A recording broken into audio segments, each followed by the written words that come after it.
বীর চট্টলা, সালাম ও শুভেচ্ছা। আপনারা 24-এ যেভাবে প্রতিরোধ করেছিলেন, আমরা যে নতুন বাংলাদেশের স্বপ্ন দেখতেছি, সেখানেও চট্টগ্রাম থেকে আমরা একই রকম সমর্থন পাবো। একইভাবে আপনারা ধরে রাখবেন আপনাদের দুর্গ, আপনাদের প্রতিরোধ। আমরা আজকে আপনাদের সাথে কথা বলতে আসছি।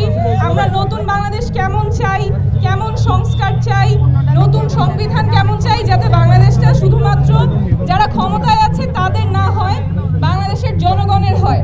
ক্ষমতায় যারা থাকবে শুধুমাত্র তাদের জবাবদিহিতা কিছু গোষ্ঠীর কাছে যাতে না হয়, সাধারণ মানুষের কাছে যাতে, যারা ক্ষমতায় থাকবেন, যারা সরকারে থাকবেন, যারা বিরোধী দলে থাকবেন, তারা যাতে সাধারণ জনগণের কাছে জবাবদিহিতা তাদের নিশ্চিত করা যায়।